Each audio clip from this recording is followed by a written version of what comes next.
আসসালামু আলাইকুম। গতকালকে আপনারা ঢাকা টু খুলনার ট্রাভেল ব্লগ পার্ট 1 দেখেছিলেন। আজকে আমি পার্ট 2 আপলোড করছি। একবারে আপলোড করলে ভিডিওটা অনেক বড় হয়ে যায়, যেহেতু আমি আমার পেজে আগে কখনো এত বড় ভিডিও আপলোড করিনি। তো আমি আসলে বুঝতে পারছি না যে আমি একবারে ভিডিওটা পোস্ট করে দিব নাকি এভাবে পার্টেই দিব। আপনারা কমেন্টে জানাবেন যে আপনারা কি একবারে ভিডিওটা দেখতে চান নাকি আমি এভাবে পার্ট পার্ট করেই দিব।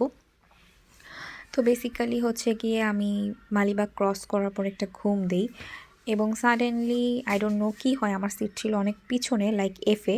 তো কোনো একটা কাহিনী হয়েছিল, যেহেতু রাস্তায় অনেক কুয়াশা, আমাদের বাসটা হঠাৎ অনেক হার্ড ব্রেক করে। তো আলহামদুলিল্লাহ কোনো ক্ষয়ক্ষতি কিছু হয়নি।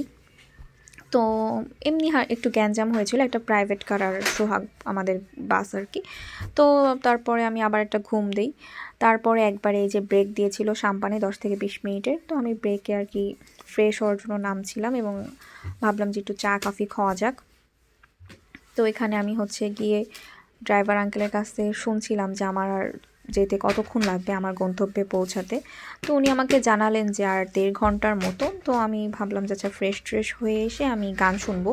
আমি যাত্রাপথে আসলে ঘুমাই না, কিন্তু যেহেতু আগের রাতে ঘুম হয়নি, তো আমি হচ্ছে গিয়ে ভাবলাম যে না আর ঘুমাবো না, আমি হচ্ছে একটা কফি খাবো, কফি খেয়ে দেন আর কি গান শুনবো। তো এখানে হচ্ছে সাম্পানে দেখলাম যে ভালোই সবাই ব্রেকে দাঁড়িয়েছে, অনেক ভিড় আছে, ফাঁকা নেই সাম্পান। তখন প্রায় অলমোস্ট 9:30+ বাজে। তো আমি হচ্ছে গিয়ে দেখছিলাম কি কি বাস আছে এবং আমার ফেভারিট বাস আছে কিনা, কিন্তু আফসোস আমার এলিট ছিল না। তো আসলে আমার না এলিট দেখলে আমি পাগল হয়ে যাই, কেন জানি না। এলিট মানে অনেক ভালো লাগে। পেস্টিজ বা হাইরেকের সমস্যা কি, সামনে আসলে ওইভাবে ক্লিয়ার দেখা যায় না, যেহেতু বাসের সামনে গ্লাসটা অল্প পরিমাণ। তো পিছন বা সামনে বসি, যেখানেই বসি না কেন আসলে প্রপারলি ভিউটা দেখা যায় না। তো হঠাৎ কফি খেতে খেতে দেখলাম যে আমার ফেভারিট বাস চলে এসেছে, এলিট। এটা খুব সম্ভবত খুলনা বা যশোর থেকে ছেড়ে আসছে। তো এটা দেখে একটু মন খারাপই লাগলো। তারপরে আমি গান শুনছিলাম এবং বাসায় একটু সবার সাথে কথা বললাম। আমার আসলে একটু ঠান্ডা লেগে গিয়েছে, যেহেতু ঢাকাতে বেশি একটা ঠান্ডা না, এখানে প্রচুর পরিমাণে ঠান্ডা।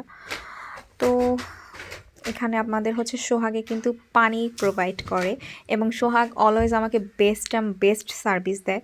আপনারা কারা কারা সোহাগে ট্রাভেল করেছেন আমাকে অবশ্যই জানাবেন এবং আমাকে এটাও জানাবেন যে আমি কি ভিডিওটা এভাবে পার্টই দিব নাকি একবারে আপলোড করে দিব। আপনারা অবশ্যই কমেন্টে আমাকে জানাবেন এবং সোহাগের সাথে আপনাদের জার্নিটা কেমন ছিল অবশ্যই আমাকে জানাবেন। ভিডিওটি দেখার জন্য অসংখ্য ধন্যবাদ। আল্লাহ হাফেজ।